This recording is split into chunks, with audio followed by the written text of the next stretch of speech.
मतलब किसी ने मुझे आलिमा का दर्जा तो कितना बड़ा होता है, मैं तो उनके एक चूटी बराबर ही नहीं हूँ, लेकिन मेरे एक अल्लाह के आयत का खुलासा करने से किसी ने मुझे आलिमा का दर्जा दे दिया।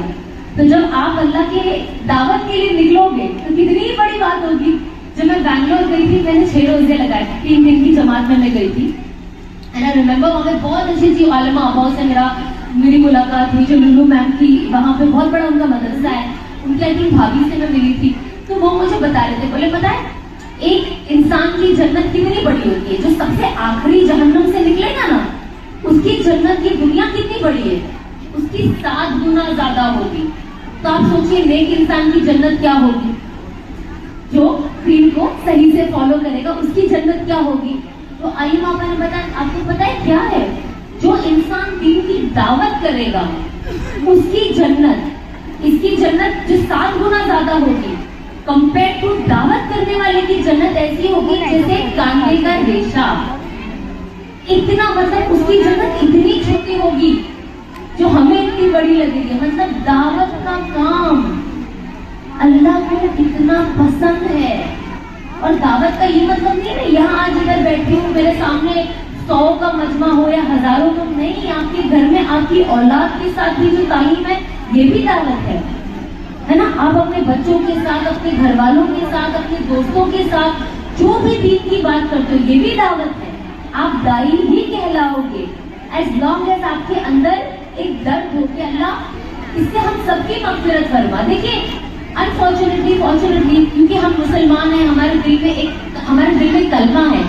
मैं एटलीस्ट मैं ये सोचती हूँ कि मेरी दुनिया में किसी से जो भी प्रॉब्लम हो, कोई कुछ भी कह ले, मुझे जो भी मसला हो, अल्लाह मैं इसको ना कयामत के दिन नहीं पकड़ूंगी।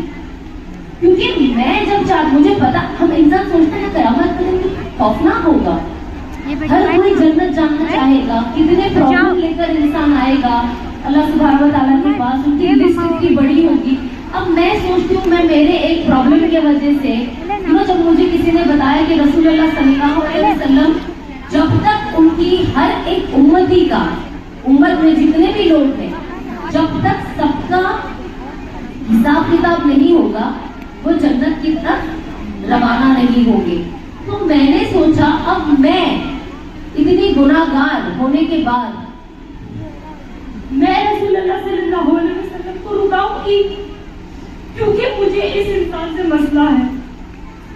तो उस दिन मैंने डिसाइड किया कि अल्लाह दुनिया में कोई कुछ भी कर ले, कयामत के दिन मैंने किसी को नहीं पकड़ना है। मैं रोज दुआ करती हूँ कि अल्लाह ये इंसान तकलीफ पहुंचा रहा है, ये इंसान तकलीफ पहुंचा रहा है, मेरे बारे में क्या जब चीजें कर रहे लोग, लेकिन अल्लाह दुनिया में मुझे तकलीफ पहुंच रही है, नो डाउट, लेकिन अल्लाह तो भी कयामत के दिन मैंने इसे माफ किया और मैंने अपनी हयाती में इसे माफ किया। क्यों? क्योंकि मुझे उस इंसान से ज्यादा ना मेरे नबी से लगाव है और मैं नहीं चाहूंगी कि मेरे वजह से मेरे रसूलुल्लाह सल्लल्लाहु अलैहि वसल्लम का वक्त जाया हो कयामत के दिन कि रे सना को इसका भी हिसाब देना है, इसका भी हिसाब देना है, इसका भी नहीं, मुझे नहीं देना है। तो मैं इस चीज को जाने दूंगी कि जो भी अल्लाह को दुनिया में देख ले, मैं सबसे पहले तो कोई भी इंसान जो मेरे साथ बुरा करता है, मैं सबसे पहले तो इसकी हिदायत की दुआ करती हूँ कि अल्लाह इसे नहीं पता कि ये इंसान अपनी आखिरत कैसे खराब कर रहा है, इसे पता ही नहीं है कुछ, तो ये हरकत कर रही है। अगर आखिरत का खौफ होता तो वो ये चीजें करता, लेकिन अल्लाह सबसे पहले मेरी दुआ है इसे हिदायत दे दे। अगर हिदायत नहीं है तो फिर अल्लाह जो तुझे करना है तो देख, लेकिन इसे हिदायत दे दे। इसके बाद मेरा कोई, लेकिन इसके बावजूद भी कयामत के दिन मैं इसको नहीं पकड़ने वाली हूँ, तो मेरे तरफ से इसे माफ कर देना, है ना। तो ये चीज जब तक असल मोहब्बत यही है नबी से, ये बहुत छोटा सा मैंने एक एग्जाम्पल दिया जो मेरे दिल में आया। और ये छोटी छोटी हमारे दिल में चीजें कब आती है, जैसे कभी मेरी बहन है मेरे लिए कुछ बना के लाती है, जैसे मैगी बना दिया, कुछ बना दिया, उसमें केचप में हार्ट बना दिया, ये मैटर करता है। ये छोटी छोटी मोहब्बत का इजहार है, आप तो मिक्स करके खा जाने वाले हो, लेकिन ये छोटी छोटी जो चीजें होती है ना, ये आपके दिल में रह जाती है। यही छोटी छोटी मोहब्बत हमें अल्लाह सुब्हानहू व तआला के लिए और हमारे प्यारे नबी के लिए क्रिएट करनी है कि हम कैसे उन्हें राजी करें, हम उनकी कुर्बानियां देखें। क्या नहीं हुआ, कहते ना इंसान दुनिया में इज्जत के लिए भूखा है ना, कहते हैं ना मेरी इज्जत, हमें अपनी इज्जत की पड़ी हुई है। रसूलुल्लाह सल्लल्लाहु अलैहि वसल्लम को सलाम का जवाब तक नहीं दिया जाता था और हम अपनी इज्जत की बात करते हैं। तो ये बहुत नामुनासिब चीजें, छोटी चीजों से अपनी जिंदगियां खराब ना करें, ऐसे माहौल में ना बैठे जो आपको आपका ईमान पे भारी पड़े। आप यहाँ पे बैठे, इससे अगर कोई भी चीज का प्रॉब्लम आपके ईमान में आ रहा है, आप वहां से हट जाए। पता है आपको कयामत के दिन सबसे बड़ा अफसोस इंसान को क्या होगा? कहते कयामत के दिन सबसे पहला इंसान ये चीज का अफसोस करेगा, वो कहेगा हाय काश मैंने इसे अपना दोस्त न बनाया होता। आप इसकी अहमियत जानते हो कितनी बड़ी है।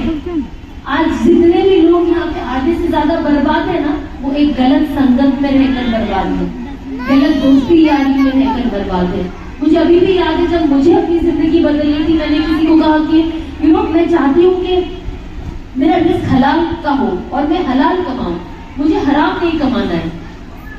मुझे मेरे दोस्त ने कहा सना लेकिन तुम तो मेहनत करके ही कमाती हो ना, ऐसा तो नहीं है कि कुछ ऐसा वैसा काम कर रही हो या कुछ कर रही हो, मेहनत ही करो। तब मेरे जहन में आया कि आज के बाद मैं ये टॉपिक कभी किसी से डिस्कस नहीं करूंगी, क्योंकि मैं जब डिस्कस कर रही हूँ तो मुझे सही रास्ते की जगह पे गलत गाइडेंस दिया जा रहा है और मैं इतना तो समझती थी कि मैं जो कर रही हूँ वो गलत कर रही हूँ और इससे 100% मेरी जहन्नम तय है। कोई जन्नत वाला काम नहीं है। मैं ये नहीं कहूंगी दिल अच्छा होना चाहिए, नजरें अच्छी होनी चाहिए, हिजाब नहीं करती हूँ मेरा दिल तो अच्छा है, ये वाली हिजाबी देखो कैसे सबसे जाके गिबत करती है, इससे अच्छी तो मैं हूँ, हिजाब नहीं पहनती पर गिबत तो नहीं करती हूँ।